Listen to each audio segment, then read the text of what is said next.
Hello, tu viens chérie? T'es pas trop cher, non? Je te ferai un prix mon gros loup. Ah ben alors je veux bien, oui, allez, montons. Hein.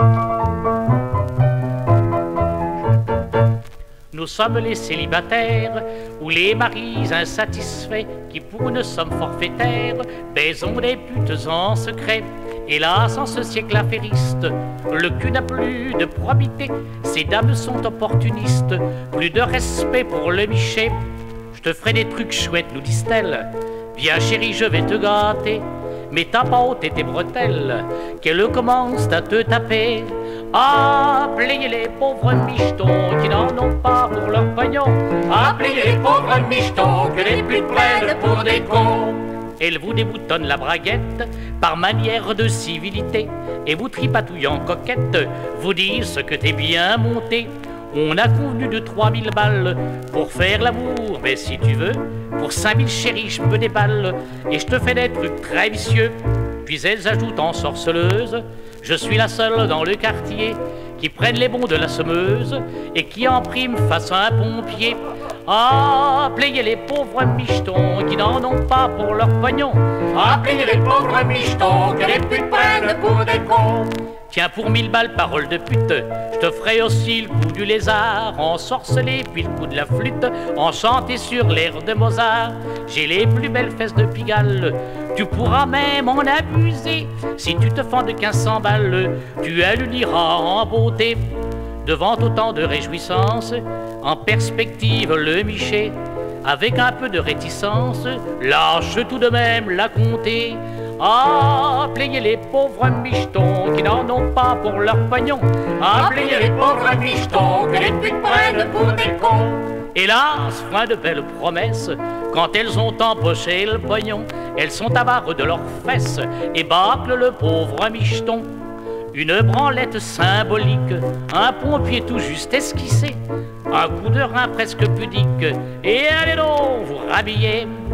T'as pas le temps de remettre tes chaussettes, qu'elle sait déjà relaver le con, et qu'elle s'en va guillerette en quête d'un autre pigeon. Appelez les pauvres michetons qui n'en ont pas pour leur pognon. Appelez les pauvres michetons que les putes prennent pour les cons. Eh ben c'est bien fait pour. Voilà. Ils ont ce qu'ils méritent. Et voilà. Aimez-vous les romans de Cap et d'épée? Oh oui! Eh bien, messieurs, Flambert Jovan.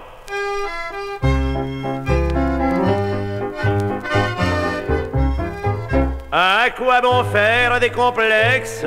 Pourquoi ne pas se déculotter? Vive l'égalité des sexes et le droit de tout déballer.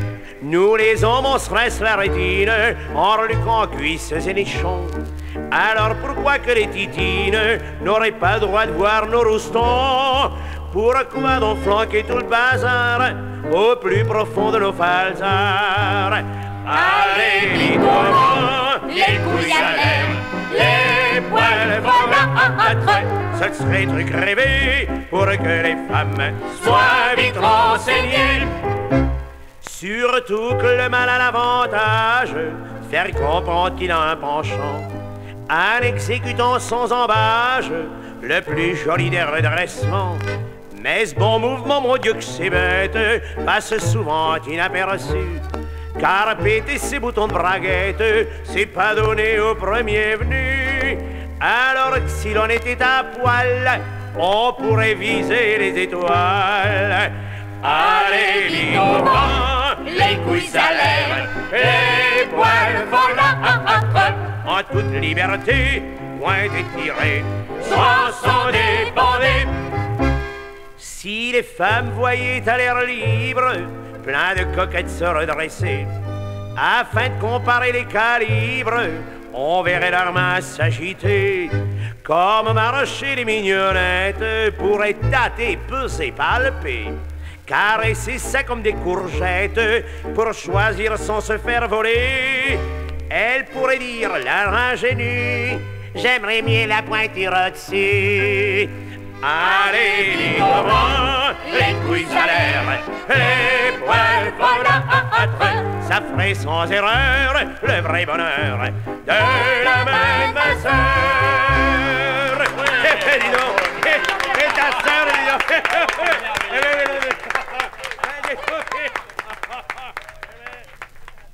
maintenant, de quoi nous entretiens-tu? Des poils de mon cul. C'est ton poil. Faut-il avoir du poil au cul? Comment résoudre cette affaire? Les uns disent que c'est nécessaire, les autres que c'est superflu.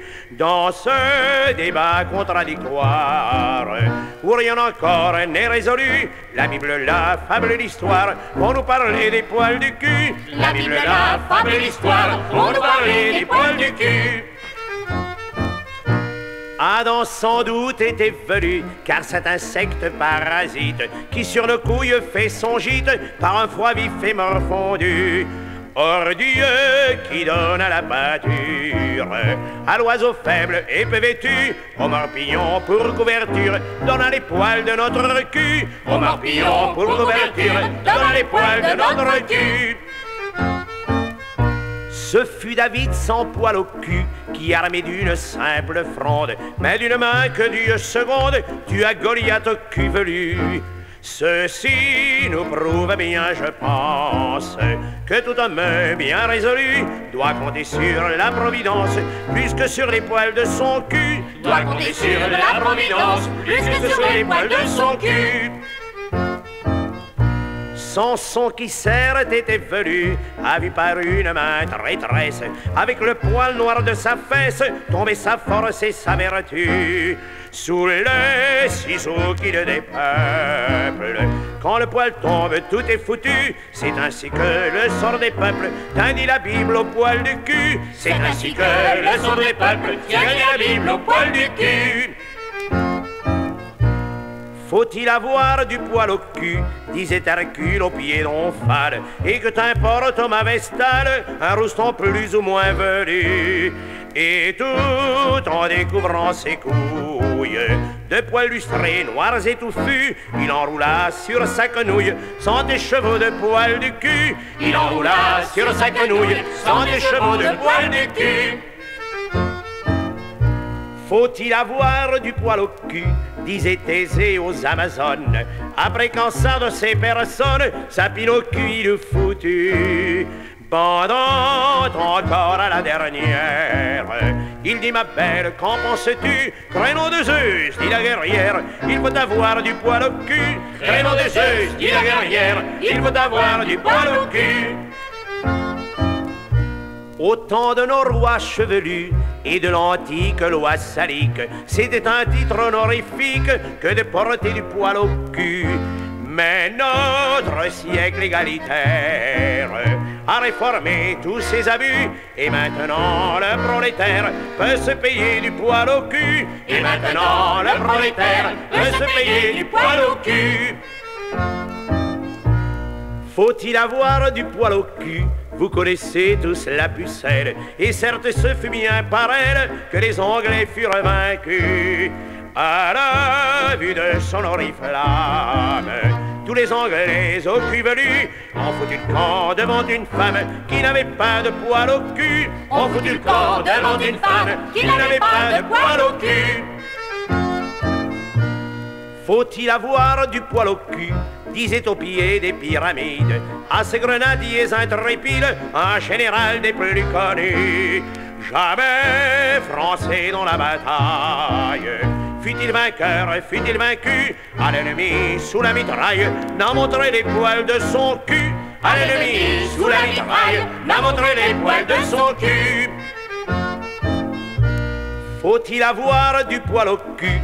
Nous avons en cette rencontre pesé le pour, pesé le contre, et rien encore n'est résolu. Mais un avis que je crois sage, que rien encore n'a combattu, c'est qu'il vaut mieux pour son usage un cul sans poil qu'un poil sans cul. C'est qu'il vaut mieux pour son usage un cul sans poil qu'un poil sans cul.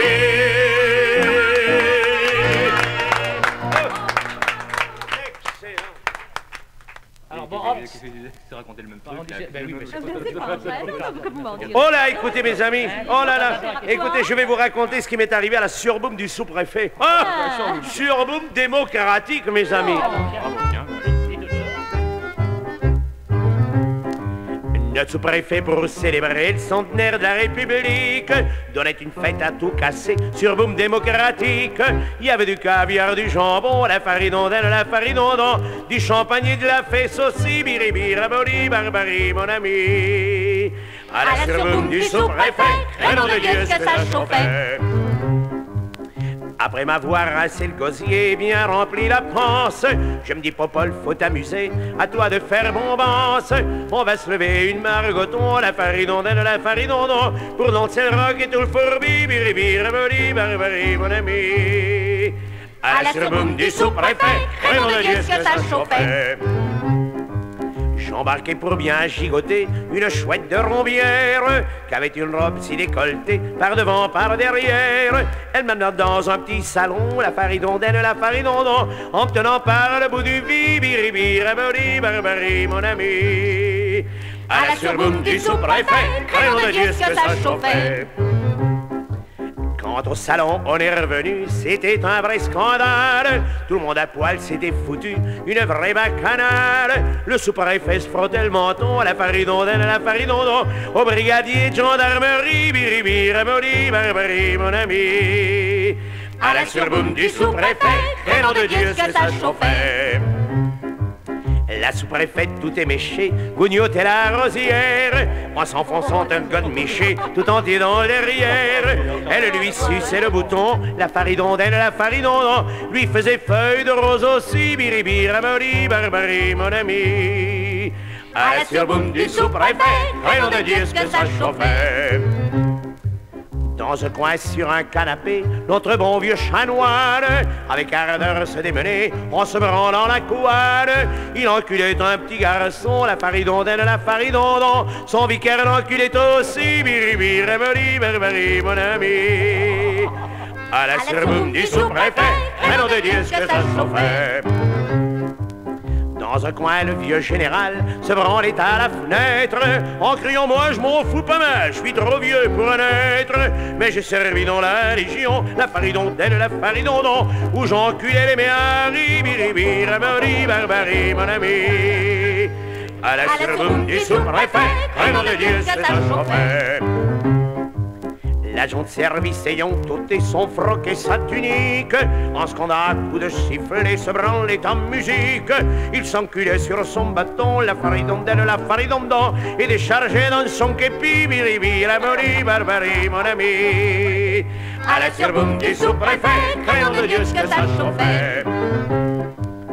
Comme j'avais faim, je m'en allais faire un tour aux cuisines. Là, ça sentait moins le poulet que le foutre et l'urine. Le chef enculait son mitron, la farine d'ondelle, la farine d'ondon, qui dégueulait sur le rôti, biribiri, raboli, barbarie, mon ami. À la surboom du sous-préfet, nom de Dieu, ce que ça chauffait. Voulant goûter au mironton, j'avisais la marmite. Le chef y trempait ses roustons, et s'il avait la bite, ça faisait des yeux sur le bouillon, la farine d'ondelle, la farine d'ondon, les morpions s'y baignaient aussi, biribiri, raboli, barbarie, mon ami. À la surboom du sous-préfet, nom de Dieu, ce que ça chauffait. Vers la porte avec grand pincement et cœur et je m'élance, quand je sens dans mon fondement qu'on m'enfonce une lance. C'était le pompier du canton, la farine d'ondelle, la farine d'ondon, qui croyait noyer l'incendie, biribiri, raboli, barbarie, mon ami. À la surboom du sous-préfet, nom de Dieu, ce que ça chauffait. Si jamais vous êtes invité à la sous-préfecture pour vous protéger des PD, foutez-vous une armure ou cavalez dans un boxon, la farine d'ondelle, la farine d'ondon. Les putains vous diront merci, biribiri, raboli, barbarie, mon ami. À la surboom du sous-préfet, nom de Dieu, que ça chauffait.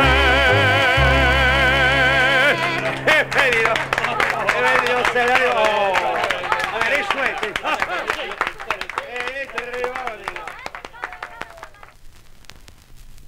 Permettez-moi de vous présenter la jeune fille de la maison. Oh, charmante. Oh.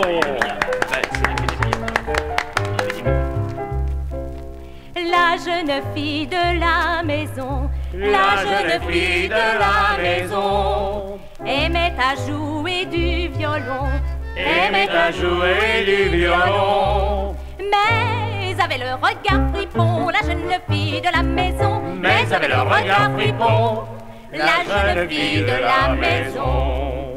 La jeune fille de la maison. La jeune fille de la maison aimait à jouer du piston. aimait à jouer du piston. Mais avait les nichons bien ronds, la jeune fille de la maison.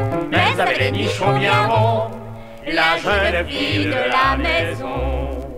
La jeune fille de la maison. La jeune fille de la maison aimait à jouer de l'accordéon. aimait à jouer de l'accordéon. Mais tortillait trop du croupion, la jeune fille de la maison. Mais tortillait trop du croupion, la jeune fille de la maison. La jeune fille de la maison. La jeune fille de la maison aimait à jouer du basson. aimait à jouer du basson.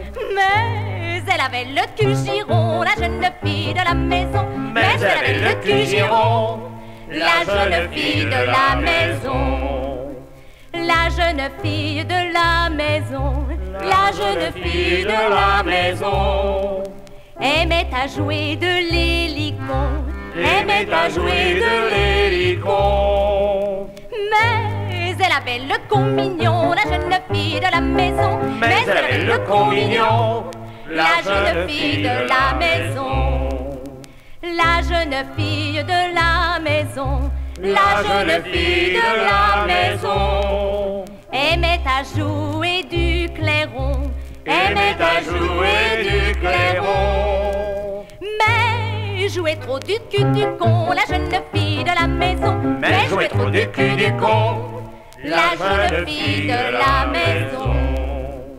À force de jouer du piston, à force de jouer du piston, de la prunelle et du croupion, de la prunelle et du croupion. Elle s'est retrouvée dans un boxon, la jeune fille de la maison. Elle s'est retrouvée dans un boxon, la jeune fille de la maison. Moralité. Ô jeune fille de la maison. Ô jeune fille de la maison, plutôt que d'entrer en maison, plutôt que d'entrer en maison, épousez donc un bon couillon et cocufiez-le sans façon. épousez donc un bon couillon et cocufiez-le sans façon. Belle moralité. Eh ben dis donc, c'est formidable. Oh, que c'est merveilleux.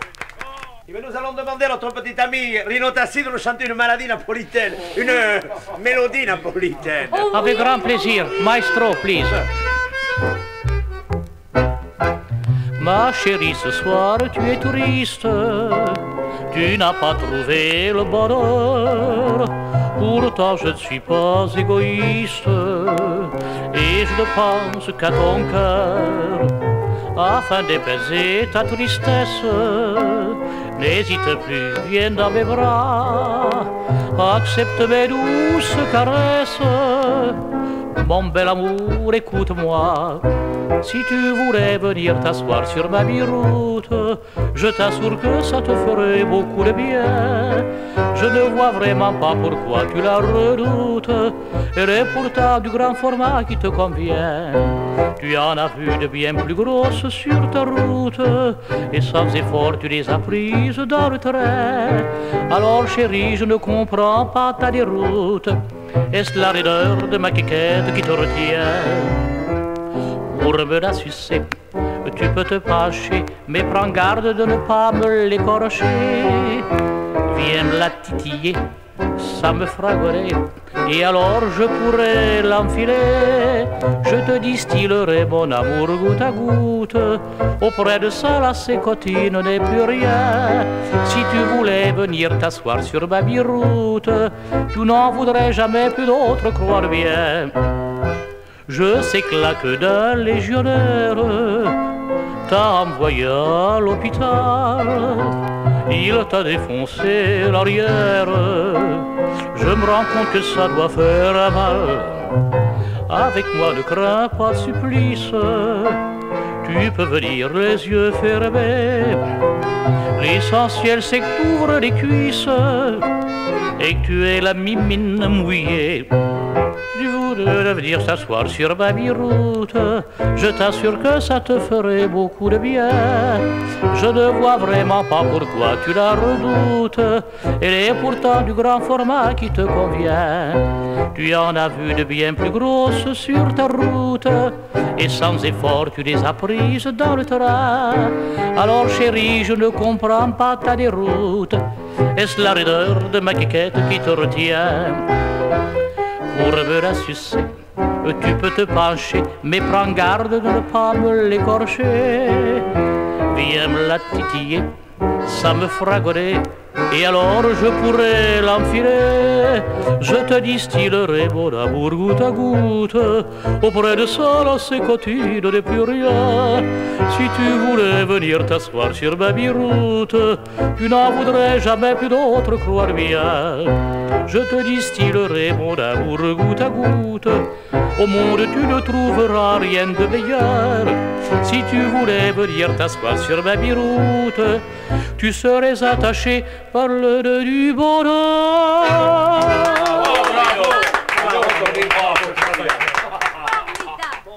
Toi qui connais les hussards de la garde. Je ne connais peut-être pas les hussards de la garde, mais l'artilleur de Metz, celui-là.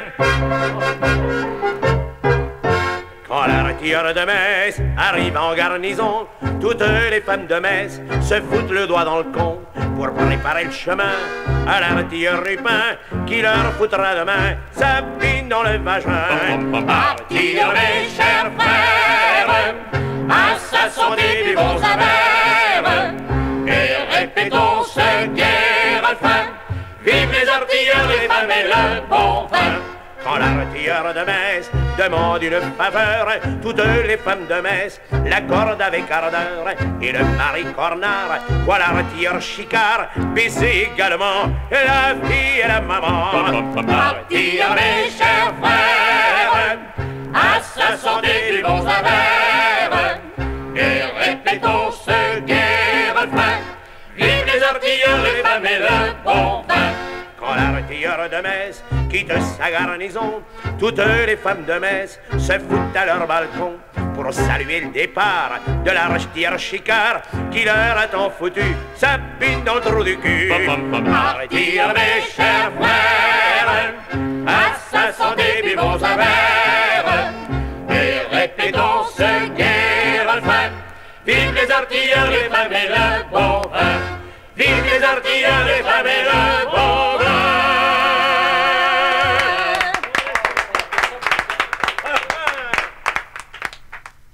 Et ça m'a coûté 100 louis. 100 louis? 100 louis d'or. Comptez-nous ça.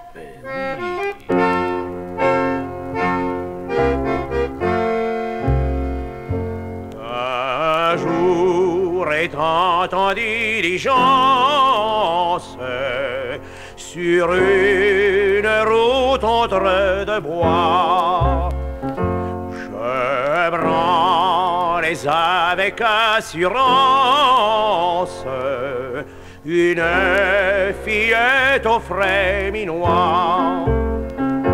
J'avais retroussé sa chemise et mis le doigt sur son bouton, et je bandais malgré la bise à déchirer mon pantalon.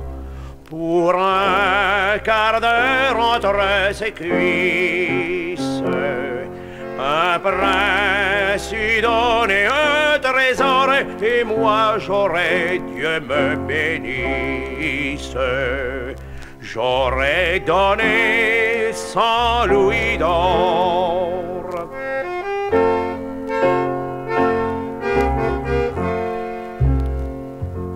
Là de branler sans résistance, la tête en feu, la pine aussi, Je pris sa main qu'elle a d'essence et l'a mise en forme d'étui.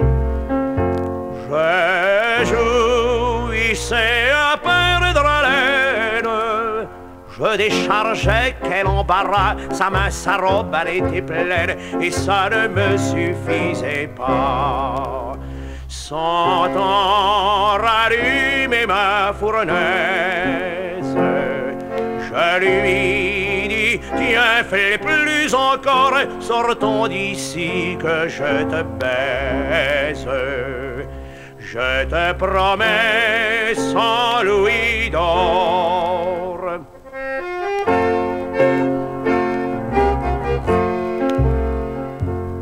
La belle, alors toute confuse, me répondit ingénument. Pardon, monsieur, si je refuse ce que vous m'offrez galamment.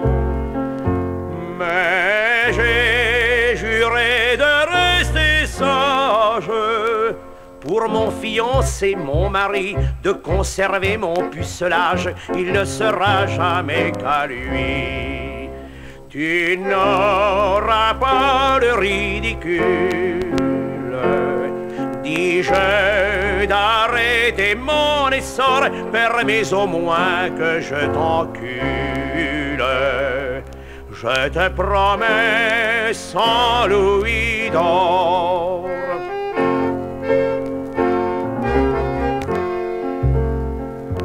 Aux premières les sur la route, nous descendîmes promptement. Au cul, il faut que je te foute, ne pouvant te foutre autrement.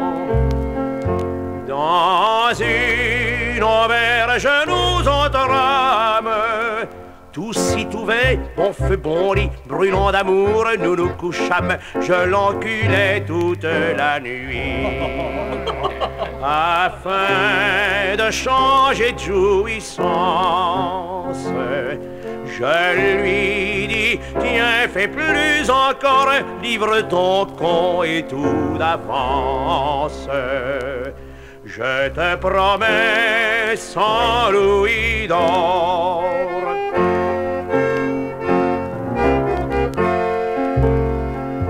Je veux bien sans plus de harangue, dit-elle en me suçant le gland.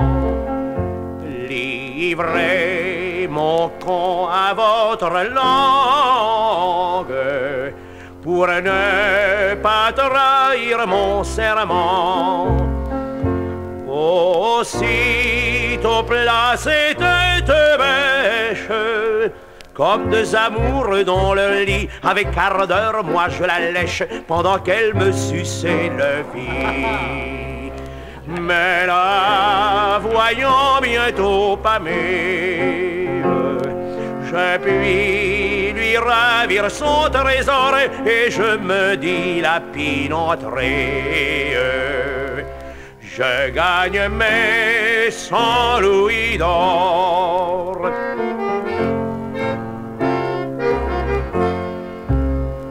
8 jours après cette aventure, j'étais de retour à Paris, ne prenant plus de nourriture, restant tout pensif au logis. À la gorge ainsi qu'à la pine, J'avais, c'était inquiétant, chancre, bubons et l'on devine, et chaud de pisse en même temps. Prenant le parti le plus sage, je me transportais chez Ricord qui me disent un tel pucelage vous coûtera 100 louis d'or.